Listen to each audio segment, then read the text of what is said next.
हरिः ओम्। व्यासाय भवनाशाय शेषाय गुणराशये हृद्याय शुद्धविद्याय मध्वाय च नमो नमः। नारायणाय परिपूर्णगुणार्णवाय विश्वोदय स्थितिलयो नियतिप्रदाय ज्ञानप्रदाय विबुधासुरसौख्यदुःख सत्कारणाय वितताय नमो नमस्ते। ಶ್ರೀಗುರುಭ್ಯೋ ನಮಃ. ಹರಿ ಓಂ. ನಿನ್ನೆಯ ಪಾಠದಲ್ಲಿ ನೋಡಿದಂತೆ ರಾವಣನ ಸಂಹಾರ ಆಯಿತು. ರಾವಣನ ಸಂಹಾರ ಆದ ಮೇಲೆ ಬ್ರಹ್ಮರುದ್ರಾದಿ ಸಕಲ ದೇವಾನುದೇವತೆಗಳು ಕೂಡ ಬಂದು ವಿಶೇಷವಾಗಿ ಆ ಪರಮಾತ್ಮನ ಗುಣಗಳ ಸ್ತೋತ್ರವನ್ನು ಮಾಡ್ತಾರೆ. ಅನಂತ ಗುಣ ಪರಿಪೂರ್ಣ ನೀನು, ನಿನ್ನ ಗುಣಗಳಿಗೆ ಹುಟ್ಟು ಅನ್ನೋದಿಲ್ಲ, ನಾಶ ಅನ್ನೋದಿಲ್ಲ ಅಂತ ಅನೇಕ ರೀತಿಯಾಗಿ ಬ್ರಹ್ಮದೇವರು ಸ್ತೋತ್ರ ಮಾಡಿ ನಮೋ ನಮಸ್ತೆ ಅಂತ ಎಲ್ಲ ದೇವಾನುದೇವತೆಗಳು ಕೂಡ ನಮಸ್ಕಾರ ಮಾಡ್ತಾರೆ. ಮುಂದೆ ಏನಾಯ್ತು ಅಂತ ತಿಳಿಸ್ತಾ ಇದ್ದಾರೆ. ಇತೀರಿತೇತು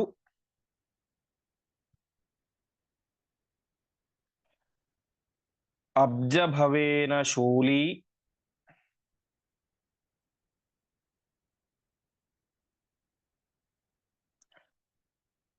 ಸಮಾಹ್ವಯತ್ ರಾಘವಂ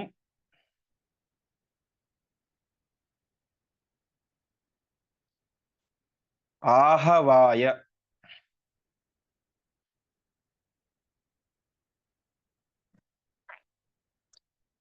ವರಂ ಮದೀಯಂ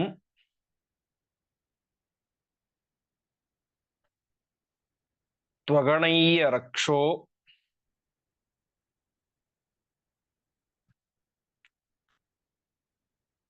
ಹತಂ ತ್ವಯಾ ತೇನ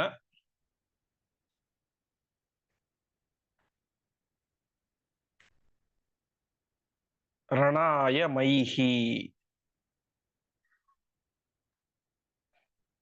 ಪದಚ್ಛೇದ. ಇತಿ ಈ ರೀತಿ, ತು ಅಬ್ಜಭವೇನ ಶೂಲಿ ಸಮಾಹ್ವಯತ್ ರಾಘವಂ ಆಹವಾಯ. ವರಂ ಮದೀಯಂ ತು ಅಗಣಯ್ಯ ರಕ್ಷಃ ಹತಂ ತ್ವಯಾ ತೇನ ರಣಾಯ ಮೈಹಿ.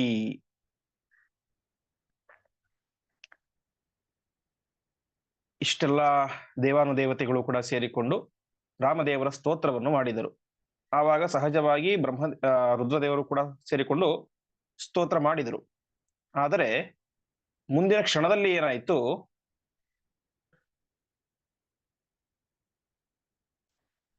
ರುದ್ರದೇವರಿಗೆ ಏನಾಯಿತು, ಅಸುರಾವೇಶ ಆಯಿತು ಅಂತ ತಿಳಿಸ್ತಾ ಇದ್ದಾರೆ. ಪರಶುಕ್ಲತ್ರಯರನ್ನು ಬಿಟ್ಟು ಉಳಿದವರೆಲ್ಲರಿಗೂ ಕೂಡ ಅಸುರಾವೇಶದ ಸಂಭವ ಇದೆ. ಹಾಗಾಗಿ ಇಲ್ಲಿಯೂ ಕೂಡ ಏನಾಯಿತು, ಮಹರುದ್ರದೇವರಿಗೆ ಅಸುರಾವೇಶ ಎಂಬುದು ಆಯಿತು. ಇತಿ ರೀತಿ ತಬ್ಜಭವೇನ ಶೂಲಿ, ಅಬ್ಜಭವೇನ ಬ್ರಹ್ಮದೇವರು ಈ ರೀತಿಯಾಗಿ ಈ ರೀತಿ ಸ್ತೋತ್ರ ಮಾಡಿದಾಗ ಶೂಲಿ ಅಂದ್ರೆ ಕೈಯಲ್ಲಿ ತ್ರಿಶೂಲವನ್ನು ಹಿಡಿದಂತಹ ಮಹರುದ್ರದೇವರು ರಾಘವಂ ರಾಮದೇವರನ್ನ ಆಹವಾಯ, ಆಹವ ಅಂದ್ರೆ ಯುದ್ಧ ಅಂತ, ಯುದ್ಧಕ್ಕೆ ಅಂತ ಸಮಾಹ್ವಯತ್ ಕರೆದರು. ಯಾಕೆ ಕರೆದ್ರು ಅಂದರೆ ವರಂ ಮದೀಯಂ ತೊಗಣಯ್ಯ ರಕ್ಷೋ, ನೀನು ರಾವಣ ಮೊದಲಾದಂತಹ ಅಂದ್ರೆ ನಾನು ರುದ್ರದೇವ, ನಾನು ರಾವಣ ಕುಂಭಕರ್ಣ ಮೊದಲಾದವರಿಗೆ ಅನೇಕ ವರಗಳನ್ನು ಕೊಟ್ಟಿದ್ದೆ. ನೀನು ಮದೀಯಂ ವರಂ ಅಗಣಯ್ಯ, ನನ್ನ ವರವನ್ನ ಅಗಣಯ್ಯ ಲೆಕ್ಕಕ್ಕೇನೆ ತಗೊಳ್ಳೋದೇನೆ ರಕ್ಷಃ ತ್ವಯಾ ಹತಂ, ರಾಕ್ಷಸರನ್ನ ಕೊಂದಿದ್ದೀಯ, ರಾವಣಾದಿಗಳನ್ನ ಕೊಂದಿದ್ದೀಯ. ಹಾಗಾಗಿ ತೇನ ಆ ಕಾರಣದಿಂದಾಗಿ ರಣಾಯ ಯುದ್ಧಕ್ಕೋಸ್ಕರ ಅಂತ ಮೈಹಿ ನನ್ನ ಜೊತೆಗೆ ಬಾ ಅಂತ, ಮಾಂ ಏಹಿ ಮೈಹಿ ಅಂತ ನನ್ನ ಜೊತೆಗೆ ಯುದ್ಧಕ್ಕೆ ಬಾ ಅಂತ ಕರೀತಾ ಇದ್ದಾರೆ. ಒಟ್ಟಿನಲ್ಲಿ ತಾತ್ಪರ್ಯ ಎಷ್ಟು, ಇಷ್ಟೆಲ್ಲ ಸ್ತೋತ್ರ ಮಾಡಿದ ಮುಂದಿನ ಕ್ಷಣದಲ್ಲಿಯೇನೆ ಮಹರುದ್ರದೇವರಿಗೆ ಅಸುರಾವೇಶ ಅನ್ನೋದಾಯ್ತು. ಸಿಟ್ಟು ಬಂತು, ನನ್ನ ವರಕ್ಕೇನೆ ಈ ರಾಮ ಬೆಲೆ ಕೊಟ್ಟಿಲ್ಲ ಅಂತ ಸಿಟ್ಟು ಬಂದು ನನ್ನ ಜೊತೆಗೆ ಯುದ್ಧಕ್ಕೆ ಬಾ ಅಂತ ಕರೀತಾ ಇದ್ದಾರೆ. ಮುಂದೆ ಏನಾಯ್ತು, ಇತೀರಿತೆ ಸ್ತುತಿ,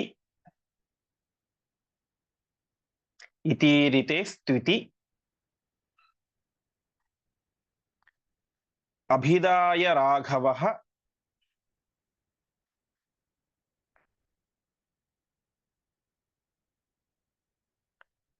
ಧನು ಪ್ರಗೃಹ್ಯಾಶು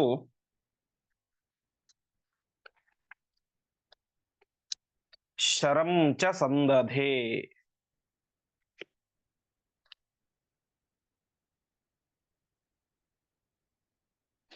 ವಿಕೃಷ್ಯಮಾಣೆ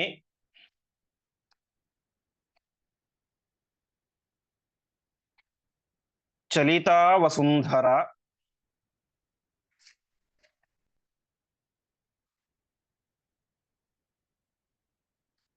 ಪಪಾತ ರುದ್ರೋಪಿ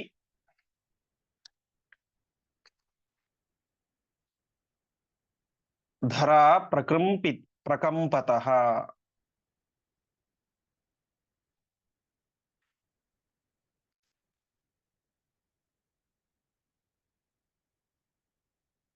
ಪದಚ್ಛೇದ.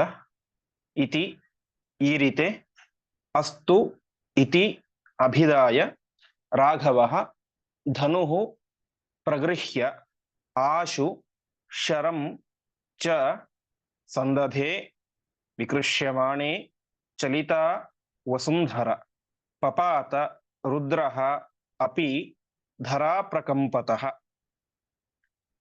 ಇತಿ ಈ ರೀತಿ ರುದ್ರದೇವರು ಹೇಳಿದ್ರು.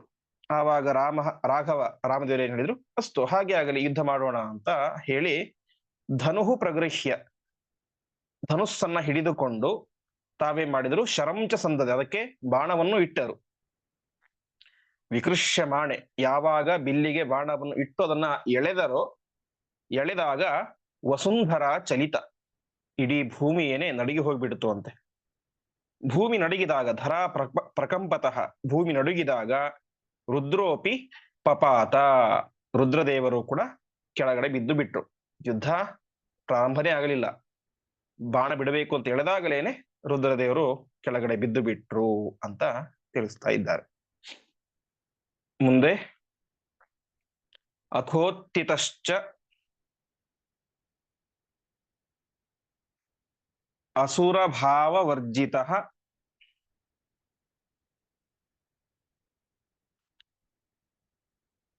ಕ್ಷಮಸ್ವ ದೇವೇತಿ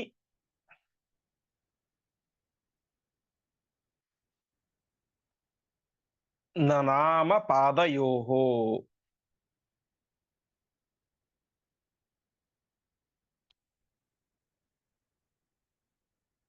ಉವಾಚ ಚ ತ್ವದ್ವಶಗಃ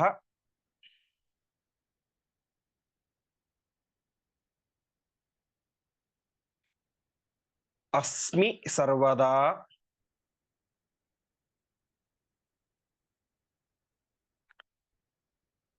ಪ್ರಸೀದ ಮೇ ತ್ವದ್ವಿಷಯಂ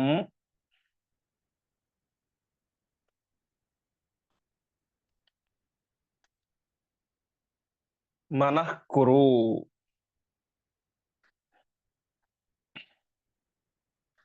ಪದಚ್ಛೇದ. ಅಥ ಉತ್ಥಿತಃ ಚ ಅಸುರಭಾವವರ್ಜಿತಃ ಕ್ಷಮಸ್ವ ದೇವ ಇತಿ ನನಾಮ ಪಾದಯೋಃ. ಉವಾಚ ಚ ತ್ವದ್ವಶಗಃ ಅಸ್ಮಿ ಸರ್ವದಾ ಪ್ರಸೀದ ಮೇ ತ್ವದ್ವಿಷಯಂ ಮನಃ ಕುರು. ಕೆಳಗಡೆ ಬಿದ್ದ, ಎದ್ದು ನಿಂತುಕೊಂಡ. ಆವಾಗ ಏನಾಯ್ತು, ಅಸುರ ಭಾವ ವರ್ಜಿತ, ಅವನಲ್ಲಿದ್ದಂತಹ ಅಸುರ ಭಾವನೆ ಎಂಬುದು, ಅಸುರಾವೇಶ ಎಂಬುದು ಹೋಗಿತ್ತು. ಆವಾಗ ತಾನೇನ್ ಮಾಡಿದ, ಕ್ಷಮಸ್ವ ದೇವೇತಿ ನನಾಮ ಪಾದಯೋಹೋ, ಪರಮಾತ್ಮ ನನ್ನನ್ನ ಕ್ಷಮಿಸಿ ಬಿಡು ಅಂತ ಅವನ ಪಾದಗಳಿಗೆ ನಮಸ್ಕಾರ ಮಾಡ್ತಾನೆ. ನಮಸ್ಕಾರ ಮಾಡಿ ಮತ್ತೆ ಹೇಳ್ತಾನೆ, ನಾನು ಯಾವಾಗಲೂ ಕೂಡ ತ್ವದ್ವಶಗಃ, ನಿನ್ನ ವಶದಲ್ಲಿ ಇರುವಂಥವನು, ನಿನ್ನ ಅಧೀನದಲ್ಲಿ ಇರುವಂಥವನು, ನೀನು ಹೇಳಿದಂತೆ ನಡೆಯುವಂಥವನು. ಹಾಗಾಗಿ ಪ್ರಸೀದ ಮೇ ತ್ವದ್ವಿಷಯಂ ಮನಃಕುರು, ನನಗೆ ವಿಶೇಷವಾಗಿ ಅನುಗ್ರಹ ಮಾಡು, ನನ್ನ ಮನಸ್ಸನ್ನು ಯಾವಾಗಲೂ ಕೂಡ ನಿನ್ನಲ್ಲಿ ಇರುವಂತೆ ಮಾಡುವಂತ ಪ್ರಾರ್ಥನೆ ಮಾಡ್ತಾ ಇದ್ದಾರೆ. ಹೀಗೆ ಅಸುರಾವೇಶವನ್ನು ಕಳೆದುಕೊಂಡಂತಹ ಮಹರುದ್ರ ದೇವರು, ನನ್ನ ತಪ್ಪಾಯಿತು, ಕ್ಷಮಿಸು, ನನ್ನ ಮನಸ್ಸನ್ನ ಯಾವಾಗಲೂ ನಿನ್ನಲ್ಲಿ ಇರುವಂತೆ ಮಾಡುವಂತ ಪ್ರಾರ್ಥನೆ ಮಾಡ್ತಾ ಇದ್ದಾರೆ. ಹೀಗೆ ನಾವು ರುದ್ರದೇವರನ್ನ ಮನೋಭಿಮಾನಿಗಳು ಅಂತ ಚಿಂತನೆ ಮಾಡ್ತೇವೆ. ತೈಲಧಾರೆಯಂತೆ ಮನಸ್ಸು ಕೊಡೋ ಹರಿಯಲ್ಲಿ ಅಂತ ಪ್ರಾರ್ಥನೆ ಮಾಡ್ತೇವೆ. ಆದರೆ ಆ ಮಹಾರುದ್ರದೇವರೇನೆ ತಮ್ಮ ಮನಸ್ಸಿಗೆ ಏನಾದರೂ ತೊಂದರೆಯಾದಾಗ, ಕಳವಳಗಳಾದಾಗ ಅವರು ಪ್ರಾರ್ಥನೆ ಮಾಡೋದು ಪರಮಾತ್ಮನನ್ನು. ಹೀಗೆ ಮಹಾರುದ್ರದೇವರು ತಮ್ಮ ತಪ್ಪಾಯಿತು ಅಂತ ಕ್ಷಮೆಯನ್ನು ರಾಮದೇವರ ಹತ್ರ ಕೇಳ್ತಾ ಇದ್ದಾರೆ. ಮುಂದೆ ಅಥೇಂದ್ರ ಮುಖ್ಯಾಶ್ಚ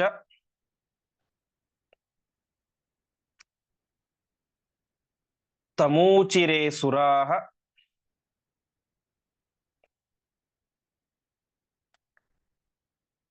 ತ್ವಯಾವಿತಾಹ ಸ್ಮೋದ್ಯ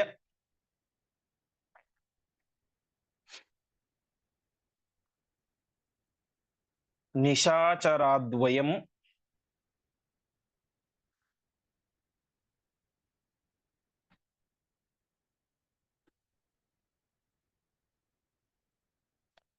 ತಥೈವ ಸರ್ವಾಪದಃ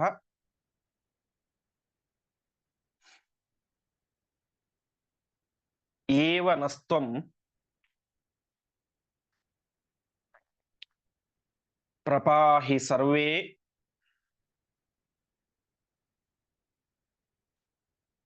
ಭವದೀಯಕಾಃ ಸ್ಮ.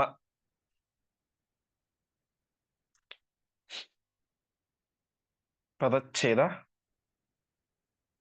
ಅಥ ಇಂದ್ರಮುಖ್ಯಾಃ ಚ ತಂ ಊಚಿರೆ ಸುರಾಃ ತ್ವಯಾ ಅವಿತಾಃ ಸ್ಮ ಅದ್ಯ ನಿಶಾಚರಾತ್ ವಯಂ ತಥಾ ಏವ ಸರ್ವಾಪದಃ ಏವ ನಃ ತ್ವಂ ಪ್ರಪಾಹಿ ಸರ್ವೇ ಭವದೀಯಕಾಃ ಸ್ಮ. ಹಿಂದಿನ ವಿಚಾರಕ್ಕೆ ಸಂಬಂಧಪಟ್ಟಂತೆ, ಅರ್ಥಾತ್ ನನ್ನ ಮನಸ್ಸನ್ನ ಯಾವಾಗಲೂ ಕೂಡ ನಿನ್ನಲ್ಲಿ ಇರುವಂತೆ ಮಾಡುವಂತ ಏನು ರುದ್ರದೇವರು ಪ್ರಾರ್ಥನೆ ಮಾಡ್ತಾರೆ. ವಿಶೇಷವಾಗಿ ಒಂದು ಉಪನಿಷತ್ತಿದೆ, ಕೇನೋಪನಿಷತ್ ಅಂತ. ಕೇನೋಪನಿಷತ್ ಅದು ಪ್ರಾರಂಭವಾಗುವುದು ತಲವಕಾರೋಪನಿಷತ್ ಅಂತ ಇನ್ನೊಂದು ಹೆಸರಿದೆ ಅದಕ್ಕೆ. ಅದರಲ್ಲಿ ಪ್ರಾರಂಭವಾಗುವುದೇ ಕೇನೇಶಿತಂ ಪತತಿ ಪ್ರೇಷಿತಂ ಮನಃ ಕೇನ ಪ್ರಾಣಃ ಪ್ರಥಮ ಪ್ರೈತಿಯುಕ್ತ ಅಂತ. ಮನಸ್ಸನ್ನು ನಿಗ್ರಹ ಮಾಡುವವರು ಯಾರು ಅಂತ ಆ ಉಪನಿಷತ್ತು ಪ್ರಾರಂಭ ಆಗುತ್ತೆ. ಆ ಪ್ರಶ್ನೆ ಮಾಡೋದು ಯಾರು ಅಂದ್ರೆ ಬೇರೆ ಯಾರೋ ಅಲ್ಲ, ಮಹರುದ್ರ ದೇವರೇ ಪ್ರಶ್ನೆ ಮಾಡೋದು. ಅಲ್ಲಿ ಭಾಷ್ಯದಲ್ಲಿ ಆಚಾರ್ಯ ಹೇಳ್ತಾರೆ, ವೈಜಯಂತೆ ಸಮಾಸೀನಂ ಏಕಾಂತೆ ಚತುರಾನನಂ ವಿಷ್ಣೋಹೋ ವಿವಿಧಿಷು ತತ್ವಂ ಪರ್ಯಪೃಚ್ಛತು ಸದಾಶಿವ ಅಂತ ಹೇಳ್ತಾರೆ.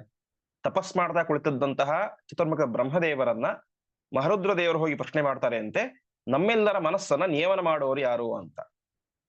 ಹಾಗಾಗಿ ಇವತ್ತು ನಾವು ಚಿಂತನೆ ಮಾಡೋದು ಮಹರುದ್ರ ದೇವರು ಮನೋಭಿಮಾನಿಗಳು ಅಂತ. ಹೌದು, ಆದರೆ ಅವರು ಅವಾಂತರ ಅಭಿಮಾನಿಗಳು. ಅದೇ ಪ್ರಧಾನವಾಗಿ ಎಲ್ಲರ ಮನಸ್ಸನ್ನೂ ನಿಯಮನ ಮಾಡುವಂಥವ್ರು ಪ್ರಧಾನವಾಗಿ ಪರಮಾತ್ಮನೇ ಆಗಿದ್ದಾನೆ. ಹಾಗೆ ಮಹರುದ್ರ ದೇವರ ಮನಸ್ಸನ್ನೂ ನಿಯಮನ ಮಾಡುವಂಥವನು ಪರಮಾತ್ಮನೇ ಆಗಿದ್ದಾನೆ ಅಂತ ನಾವು ತಿಳಿದುಕೊಳ್ಳಬೇಕು. ಹೀಗೆ ಅವನ ಅಸುರಾವೇಶ ಎಲ್ಲವೂ ಕೂಡ ಹೋಯಿತು. ಅವನು ಸ್ತೋತ್ರ ಮಾಡಿದ. ಮುಂದೆ ಇಂದ್ರ ಮುಖ್ಯಾಹ, ಇಂದ್ರದೇವರೇ ಮೊದಲಾದಂತಹ ಎಲ್ಲ ದೇವಾನುದೇವತೆಗಳು ಕೂಡ ರಾಮದೇವರನ್ನು ಊಚಿರೆ ಈ ರೀತಿಯಾಗಿ ಹೇಳ್ತಾ ಇದ್ದಾರೆ. ರಾಮದೇವರಿಗೆ ಈ ರೀತಿ ಹೇಳ್ತಾ ಇದ್ದಾರೆ, ಏನು? ಸುರಾಹ, ನಾವೆಲ್ಲ ದೇವತೆಗಳು ಕೂಡ ಇವತ್ತು ನಿಶಾಚರಾತ್, ಈ ರಾವಣನಿಂದ ಅವಿತಾಹ, ನಾವು ರಕ್ಷಣೆಗೆ ಒಳಗಾಗಿದ್ದೇವೆ. ಅರ್ಥಾತ್ ಇಷ್ಟು ದಿವಸ ನಮಗೆ ರಾವಣನ ಹೆದರಿಕೆ ಇತ್ತು, ಇವತ್ತು ನಮಗೇನಿಲ್ಲ, ರಾವಣನ ಹೆದರಿಕೆ ಇಲ್ಲ. ತ್ವಯಾ ಅವಿತಾಹ, ನಿನ್ನಿಂದಾಗಿ ನಾವೆಲ್ಲರೂ ಕೂಡ ರಕ್ಷಿಸಲ್ಪಟ್ಟಿದ್ದೇವೆ. ಅವಪಾಲನೆ, ಅವರಕ್ಷಣೆ ಅಂತ ಧಾತು. ಅವಿತಾಹ ಅಂದ್ರೆ ರಕ್ಷಿಸಲ್ಪಟ್ಟಿದ್ದೇವೆ ಅಂತ.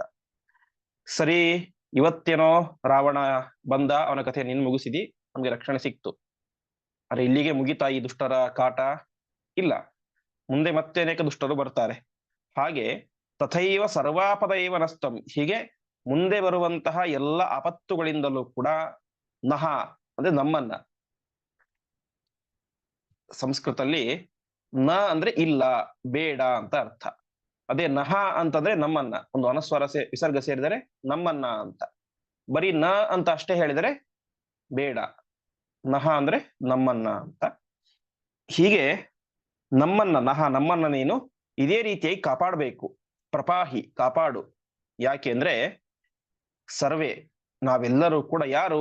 ಬೇರೆ ಯಾರು ಅಲ್ಲ, ನಾವೆಲ್ಲರೂ ಭವದೀಯ ಕಾಹ, ನಾವೆಲ್ಲರೂ ಕೂಡ ನಿನ್ನವರು ಸ್ಮ ಆಗಿದ್ದೇವೆ.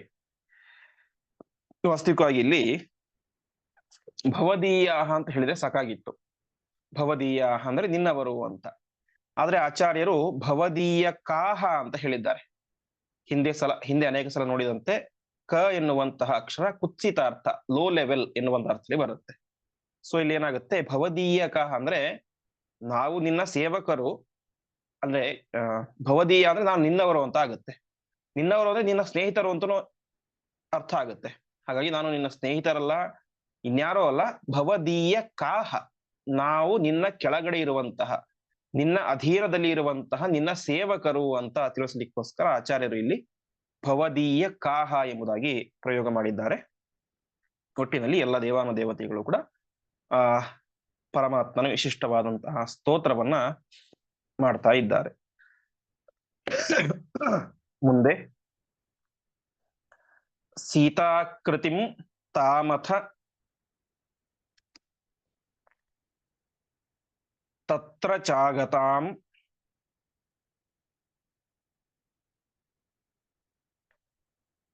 ದಿವ್ಯಚ್ಛಲೇನ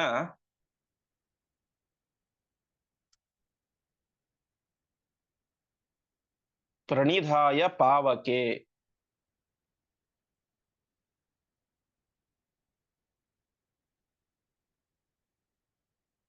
ಕೈಲಾಸತಸ್ತಾಂ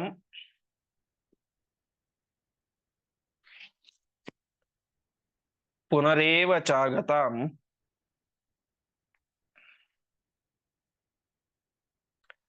ಸೀತಾಂ ಅಗೃಹಾತ್ ಹುತಭುಕ್ ಸಮರ್ಪಿತಾಂ.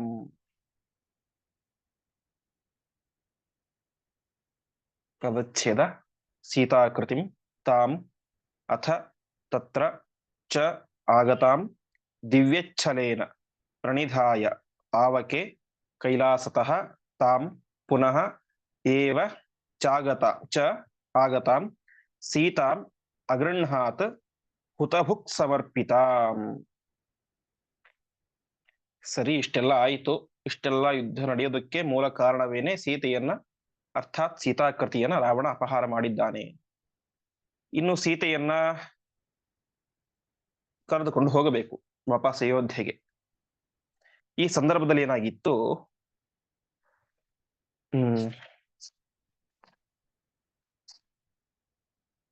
ಮುಂದೆ ಇನ್ನು ಪ್ರಧಾನವಾಗಿ ವಿಭೀಷಣನಿಗೆ ಪಟ್ಟಾಭಿಷೇಕ ಅನ್ನೋದಾಗ್ಬೇಕು. ವಿಭೀಷಣನಿಗೆ ಪಟ್ಟಾಭಿಷೇಕ ಆಗ್ಬೇಕು. ಸಹಜವಾಗಿ ನೋಡಿದರೆ ಪಟ್ಟಾಭಿಷೇಕ ಯಾರು ಮಾಡಬೇಕು? ಹಿರಿಯನಾದಂತಹ ರಾಮದೇವರೇ ಮಾಡಬೇಕು. ಆದರೆ ರಾಮದೇವರು ಒಂದು ಪ್ರತಿಜ್ಞೆಯನ್ನು ಮಾಡಿದ್ದರು. ನಾನು 14 ವರ್ಷಗಳ ಕಾಲ ವನವಾಸ ಮುಗಿಯುವ ತನಕ ನಗರ ಪ್ರವೇಶವನ್ನು ಮಾಡೋದಿಲ್ಲ ಅಂತ ಪ್ರತಿಜ್ಞೆ ಮಾಡಿದ್ದರು ರಾಮದೇವರು. ಹಾಗಾಗಿ ಇಲ್ಲಿಯೂ ಕೂಡ ಏನವರು ಲಂಕಾಪಟ್ಟಣದ ಒಳಗಡೆ ಪ್ರವೇಶ ಮಾಡಿದ್ದಿಲ್ಲ, ಹೊರಗಡೆಯೇ ಯುದ್ಧ ಭೂಮಿಯಲ್ಲಿ ಯುದ್ಧ ಮಾಡ್ತಾ ಇದ್ರು. ಹಾಗಾಗಿ ಇನ್ನು ಏನಾಗ್ಬೇಕು, ವಿಭೀಷಣನ ಪಟ್ಟಾಭಿಷೇಕ ಆಗ್ಬೇಕು. ಆವಾಗ ಸ್ವಯಂ ಲಕ್ಷ್ಮಣ ತಾನು ಹೋಗಿ ಪಟ್ಟಾಭಿಷೇಕ ಎಲ್ಲವನ್ನು ಕೂಡ ಮಾಡ್ತಾನೆ. ಸರಿ ಅಂತ ಮುಂದೆ ಸೀತೆ ಅರ್ಥಾತ್ ಸೀತಾಕೃತಿಯನ್ನ ರಾಮನಿದ್ದಲ್ಲಿಗೆ ತರ್ತಾ ಇದ್ದಾರೆ. ತರಬೇಕಾದ್ರೆ ಯಾವ ರೀತಿ ತಂದ್ರು ಅಂತಂದ್ರೆ, ಒಂದೊಳ್ಳೆ ಪಲ್ಲಕ್ಕಿಯಲ್ಲಿ ಅವಳನ್ನು ಕೂಡಿಸಿಕೊಂಡು ಆ ಸೀತಾಕೃತಿಯ ಮುಖ ಬೇರೆಯವರಿಗೆ ಕಾಣಿಸದಂತೆ ತಂದ್ರು, ಪಲ್ಲಕ್ಕಿಯಲ್ಲಿ ತಂದ್ರು. ಆವಾಗ ರಾಮದೇವರು ಅವರಿಗೆ ಒಂದು ರೀತಿ ಬೇಸರ ಆಗುತ್ತೆ ಅಂತೆ. ಅವರು ಅಲ್ಲಿದ್ದಂತಹ ವ್ಯಕ್ತಿಗಳಿಗೆ ಹೇಳ್ತಾರೆ, ಒಬ್ಬ ಸ್ತ್ರೀಯ ಮುಖವನ್ನ, ಪರಸ್ತ್ರೀಯ ಮುಖವನ್ನ ಯುದ್ಧದ ಸಂದರ್ಭದಲ್ಲಿ ಅಥವಾ ಕಷ್ಟದ ಸಂದರ್ಭದಲ್ಲಿ ಅಥವಾ ಸ್ವಯಂವರದ ಸಂದರ್ಭದಲ್ಲಿ ಅವಶ್ಯವಾಗಿ ಎಲ್ಲರೂ ನೋಡಬಹುದು. ಹಾಗಾಗಿ ಆ ಪಲ್ಲಕ್ಕಿಗೆ ಹಾಕಿರುವಂತಹ ಪರದೆಯನ್ನ ಸರಿಸಿ ಎಂಬುದಾಗಿ ಹೇಳ್ತಾರೆ. ಕೊನೆಗೆ ಆ ಪಲ್ಲಕ್ಕಿಗೆ ಹಾಕಿದಂತಹ ಇದನ್ನ ಪರದೆಯನ್ನು ಸರಿಸ್ತಾರೆ. ಆವಾಗ ಎಲ್ಲ ಕಪಿಗಳು ಕೂಡ ಆ ಸೀತೆಯ ಮುಖವನ್ನು ನೋಡಿ ಭಾರಿ ಸಂತೋಷದ ಅನುಭವಿಸ್ತಾರೆ. ಸೀತೆ ಬಂದ್ಲು, ನಮ್ಮ ಶ್ರಮ ಸಾರ್ಥಕ ಆಯಿತು, ಸೀತಾರಾಮರ ಒಟ್ಟಿಗೆ ಆದ್ರು ಅಂತ ಒಂದು ಸಂತೃಪ್ತಿಯ ಭಾವನೆ ಎಲ್ಲರಿಗೂ ಬರುತ್ತೆ. ಆದರೆ ಸಹಜವಾಗಿ ಎಲ್ಲ ಕಪಿಗಳು ಕೂಡ ಏನಂತ ಭಾವನೆ ಮಾಡಿದ್ರು, ಸರಿ ಸೀತೆ ಬಂದ್ಲು, ರಾಮ ಹೋಗಿ ಸೀತೆಯನ್ನು ಸ್ವೀಕಾರ ಮಾಡಿ ಕರೆದುಕೊಂಡು ಹೋಗ್ತಾನೆ ಅಂತ ಅಂದುಕೊಂಡಿದ್ರು. ಆದರೆ ಅಲ್ಲಿ ನಡೆದದ್ದು ಎಲ್ಲರೂ ಏನು ಅನ್ಕೊಂಡಿದ್ರು ಅದಕ್ಕೆ ವಿರುದ್ಧವಾದಂತ ಘಟನೆ ನಡೆದು ಹೋಯಿತು. ರಾಮದೇವರು ಹೇಳ್ತಾರೆ, ನೀನು ಇಷ್ಟು ದಿವಸಗಳ ಕಾಲ ಎಲ್ಲಿದ್ದಿ? ಈ ರಾವಣನ ಬಂಧನದಲ್ಲಿ ಇದ್ದಿ. ಹಾಗಾಗಿ ನನಗೇನು ನೀನು ಬೇಕಾಗಿಲ್ಲ, ನನಗೆ ನೀನು ಬೇಕಾಗಿಲ್ಲ. ಹಾಗಾಗಿ ನೀನೇ ಮಾಡು, ನಿನಗೆ ಎಲ್ಲಿಗೆ ಬೇಕೋ ಅಲ್ಲಿಗೆ ಹೋಗು. ಬೇಕಿದ್ರೆ ನಿನಗೆ ವಾಲ್ಮೀಕಿ ರಾಮಾಯಣ ಹೇಳುವಂತೆ ಬೇಕಿದ್ದರೆ ನಿನಗೆ ಕಪಿಗಳ ರಾಜನಾದಂತಹ ಸುಗ್ರೀವ ಆಶ್ರಯವನ್ನ ಕೊಡ್ತಾನೆ. ಅಥವಾ ನಿನಗೆ ಇದೇ ಲಂಕೆಯಲ್ಲಿ ಇರಬೇಕು ಅಂತ ಆಸೆ ಇದ್ದರೆ ವಿಭೀಷಣನ ಅರಮನೆ ಇದೆ, ವಿಭೀಷಣನ ಆಶ್ರಯದಲ್ಲಿ ನೀನು. ಇಲ್ಲಿ ಕೇವಲ ಆಶ್ರಯ ಅಂತ ಅಷ್ಟೇ ಅರ್ಥ, ಮತ್ತೆ ಬೇರೆ ವಿಕೋಪದ ಅರ್ಥ ಏನಿಲ್ಲ. ಬೇಕಿದ್ರೆ ಸುಗ್ರೀವ ಆಶ್ರಯ ಕೊಡ್ತಾನೆ, ಒಂದು ಮನೆ ಕೊಡ್ತಾನೆ, ಅಲ್ಲಿ ಇರು. ಅಥವಾ ವಿಭೀಷಣ ಕೊಡ್ತಾನೆ, ವಿಭೀಷಣನ ಆಶ್ರಯದಲ್ಲಿ ಇರು. ನನ್ನ ಜೊತೆಗೆ ನೀನು ಬರಬೇಡ, ನೀನು ಎಲ್ಲಿ ಬೇಕಾದರೂ ಹೋಗು ಅಂತ ಈ ರೀತಿಯಾದಂತಹ ಮಾತನ್ನ ರಾಮದೇವರು ಆಡ್ತಾರೆ. ಇದು ವಾಲ್ಮೀಕಿ ರಾಮಾಯಣದಲ್ಲಿ ನಮಗೆ ಕಾಣುವಂತಹ ಸಂದರ್ಭ. ಮೊದಲು ವಾಲ್ಮೀಕಿ ರಾಮಾಯಣದ ಏನಾಗುತ್ತೆ ಅಂತ ನಾವು ನೋಡ್ಬಿಡೋಣ. ಇಷ್ಟು ಹೇಳ್ತಾರೆ. ಇಷ್ಟು ಹೇಳಿದಾಗ ಸೀತಾದೇವಿ ಆಕೃತಿ, ವಾಸ್ತವಿಕ ಸೀತೆ ಅಲ್ಲ, ಅದು ಸೀತೆಯ ಆಕೃತಿ. ಆ ಸೀತಾಕೃತಿ ಹೇಳ್ತಾಳೆ, ನನಗೆ ಏನೂ ತೊಂದರೆ ಆಗಿಲ್ಲ, ರಾವಣನನ್ನು ಮುಟ್ಲಿಕ್ಕೂ ಕೂಡ ಸಾಧ್ಯ ಆಗಿಲ್ಲ, ಹಾಗಾಗಿ ನಾನು ಅತ್ಯಂತ ಪರಿಶುದ್ಧಳೇ ಆಗಿದ್ದೇನೆ ಎಂಬುದಾಗಿ ತನ್ನ ಮಾತನ್ನೆಲ್ಲ ಹೇಳ್ತಾಳೆ. ಇಷ್ಟು ಹೇಳಿದರೂ ಕೂಡ ರಾಮದೇವರು ಒಪ್ಪೋದಿಲ್ಲ. ಆವಾಗ ಸೀತೆ ಲಕ್ಷ್ಮಣ ಹೇಳ್ತಾಳೆ, ತಕ್ಷಣವೇ ಒಂದು ಅಗ್ನಿಯನ್ನ ಏರ್ಪಾಟ್ ಮಾಡು, ನಾನು ಅದರಲ್ಲಿ ಪ್ರವೇಶ ಮಾಡಿ ನನ್ನ ಶುದ್ಧಿಯನ್ನ ತೋರಿಸ್ತೇನೆ ಜಗತ್ತಿಗೆ ಅಂತ. ಆ ರೀತಿ ಹೇಳಿದಾಗ ಲಕ್ಷ್ಮಣನು ಕೂಡ ಅದರಲ್ಲಿ ಒಂದು ಚಿತೆಯನ್ನ, ಅಗ್ನಿಯ ಕುಂಡವನ್ನು ಏರ್ಪಾಟ್ ಮಾಡ್ತಾನೆ. ಏರ್ಪಾಟ್ ಮಾಡಿದಾಗ ಸೀತಾದೇವಿ, ನಾನು ಪರಿಶುದ್ಧಳಾಗಿದ್ದರೆ ಮಾತ್ರ ಈ ಬೆಂಕಿ ಕುಂಡದಿಂದಾಗಿ ವಾಪಸ್ ಬರ್ತೇನೆ, ನಾನು ಒಂದು ವೇಳೆ ನನ್ನ ಚಾರಿತ್ರ್ಯ ಕೆಟ್ಟಿದ್ದಾರೆ, ನಾನು ಸುಟ್ಟು ಹೋಗಲಿ ಅಂತ ಪ್ರತಿಜ್ಞೆಯನ್ನು ಮಾಡಿ ಬೆಂಕಿಯ ಕುಂಡಕ್ಕೆ ಹಾರ್ತಾಳೆ ಎಲ್ಲರ ಕಣ್ಣ ಮುಂದೆ. ಆವಾಗ ವಾಲ್ಮೀಕಿ ರಾಮಾಯಣದ ಪ್ರಕಾರ ಇಷ್ಟ ಆಗಿದ್ದಷ್ಟೇ, ಸೀತೆ ಪರಿಶುದ್ಧಳಾಗಿದ್ದಳು, ಹಾಗಾಗಿ ಅಗ್ನಿಯಿಂದಾಗಿ ಅವಳಿಗೆ ಏನೋ ತೊಂದರೆ ಆಗ್ಲಿಲ್ಲ, ಅರ್ಥಾತ್ ಅಗ್ನಿ ಅವಳನ್ನ ಸುಡ್ಲಿಲ್ಲ. ಆವಾಗ ಅವಳೇನಾದ್ಲು ವಾಪಸ್ ಹಾಗೇ ಬಂದಳು, ಹೇಗಿದ್ದಳು ಹಾಗೇ ಬಂದಳು. ರಾಮದೇವರು ಅವಳನ್ನ ಸ್ವೀಕಾರ ಮಾಡಿದರು. ಇದು ವಾಲ್ಮೀಕಿ ರಾಮಾಯಣದಲ್ಲಿ ಬರುವಂತಹ ಚಿಂತನೆ. ಆದರೆ ನಿಜವಾದಂತಹ ತಾತ್ಪರ್ಯ ಏನು, ಅಲ್ಲಿ ಆದಂತಹ ನಿಜವಾದಂತಹ ಘಟನೆ ಏನು, ಎಲ್ಲರೇ ಕಣ್ಣಿಗೆ ಕಾಣಿಸಿದ್ದು ಅಷ್ಟೇ. ಸೀತೆ ನಾನು ಆಗಿದ್ದರೆ ಮತ್ತೆ ವಾಪಸ್ ಹೇಗೆ ಬರಬೇಕು ಅಂತ ಪ್ರತಿಜ್ಞೆ ಮಾಡಿ ಅಲ್ಲಿಗೆ ಹೋಗ್ತಾಳೆ, ಅಗ್ನಿಯಲ್ಲಿ ಪ್ರವೇಶ ಮಾಡ್ತಾಳೆ, ಅಗ್ನಿ ಸುಡ್ಲಿಲ್ಲ, ವಾಪಸ್ ಹಾಗೆ ಬಂದ್ಲು ಅಂತ ಇಷ್ಟು ಮೇಲೋಟಕ್ಕೆ ಪ್ರತಿಯೊಬ್ಬರಿಗೆ ಕಾಣಿಸಿದ್ದು ಇಷ್ಟು. ಯಾರೇ ಆಗಲಿ, ಜಾಂಬವಂತ ಆಗಲಿ, ಸುಗ್ರೀವಾದಿಗಳು ಯಾರೇ ಆಗಲಿ, ಅವರಿಗೆ ಕಂಡಿದ್ದು ಇಷ್ಟು ಮಾತ್ರ, ಅವರು ತಿಳಿದುಕೊಂಡಿದ್ದು ಹೀಗೆ ಏನೆ. ಆದರೆ ಆಚಾರ್ಯರು ಇಲ್ಲಿ ನಿರ್ಣಯವನ್ನು ಕೊಡ್ತಾ ಇದ್ದಾರೆ, ಸೀತಾಕೃತಿಂ ತಾಮಥ ತತ್ರ ಚಾಗತಾಂ. ಅಲ್ಲಿಗೆ ಸೀತಾದೇವಿ ಆಕೃತಿ ಬಂತು, ಸೀತೆ ಬಂದಿದ್ದಲ್ಲ, ಸೀತಾದೇವಿ ಆಕೃತಿ ಬಂತು. ಆ ಸೀತೆಯ ದೇವಿ ಆಕೃತಿಯನ್ನ ದಿವ್ಯಚ್ಛಲೇನ, ದಿವ್ಯಚ್ಛಲ ಅಂದ್ರೆ ಪರೀಕ್ಷೆಯ ನೆಪದಿಂದ, ಅಗ್ನಿ ಪರೀಕ್ಷೆ ಮಾಡಬೇಕು ಎನ್ನುವಂತಹ ಒಂದು ಉದ್ದೇಶದಿಂದಾಗಿ ಪಾವಕೆ ಪ್ರಣಿದಾಯ, ಅಗ್ನಿಯಲ್ಲಿ ಅದನ್ನ ಹಾಕಿದರು, ಅರ್ಥಾತ್ ಅಗ್ನಿಯಲ್ಲಿ ಪ್ರವೇಶ ಮಾಡಿದಳು ಸೀತೆ. ಆ ಸಂದರ್ಭದಲ್ಲಿ ಏನಾಯಿತು, ಅಗ್ನಿದೇವ ಏನ್ ಮಾಡಿದ, ಕೈಲಾಸತಸ್ಥ ಪುನರೇವ ಚಾಗತಾಂ. ಕೈಲಾಸದಲ್ಲಿ ಇದ್ದಂತಹ ಸೀತಾದೇವಿಯನ್ನ, ನಿಜವಾದಂತಹ ಸೀತಾದೇವಿಯನ್ನ ಕೈಲಾಸದಿಂದಾಗಿ ತೆಗೆದುಕೊಂಡು ಬಂದು ತಾನೇ ಮಾಡಿದ, ರಾಮದೇವರಿಗೆ ಸಮರ್ಪಣೆ ಮಾಡಿದ. ಹುತಭುಕ್ ಸಮರ್ಪಿತಾಂ. ಹುತಭುಕ್ ಅಂತಂದ್ರೆ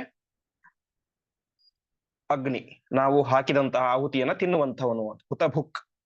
ಅಂತಹ ಅಗ್ನಿದೇವರು ಸಮರ್ಪಿತಾಂ, ತಮಗೆ ಸಮರ್ಪಣೆ ಮಾಡಿದಂತಹ ಸೀತಾಂ ಅಗೃಹಾತ್, ಸೀತೆಯನ್ನ ರಾಮದೇವರು ಸ್ವೀಕಾರ ಮಾಡಿದರು ಅಂತ ಆಚಾರ್ಯರು ನಿರ್ಣಯವನ್ನು ಕೊಡ್ತಾ ಇದ್ದಾರೆ.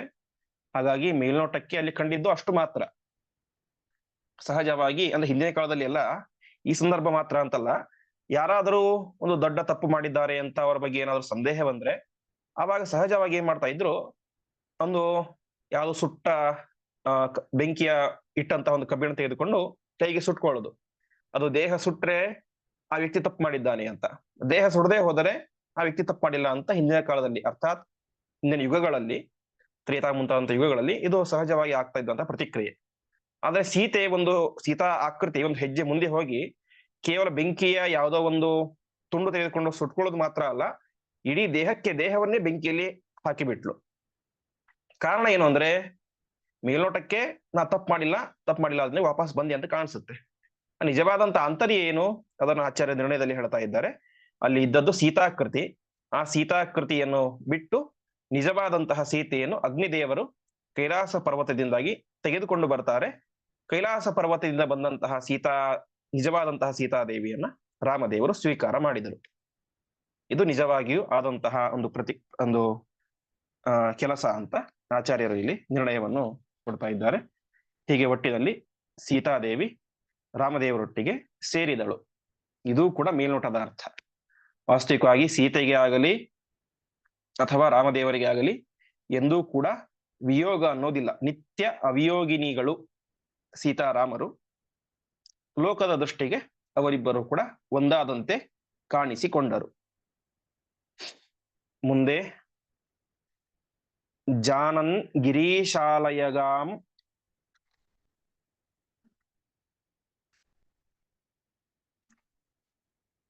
ಸ ಸೀತಾಂ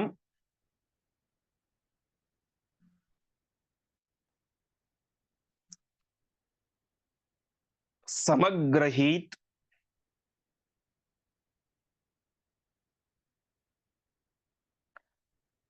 ಪಾವಕ ಸಂಪ್ರದತ್ತಾಂ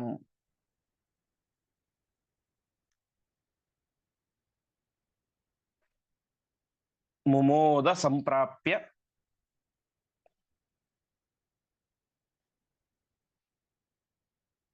ಚತಾಂ ಸ ರಾಮಃ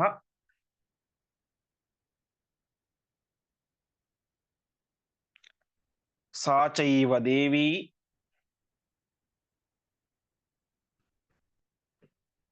ಭಗವಂತಮಾಪ್ಯ.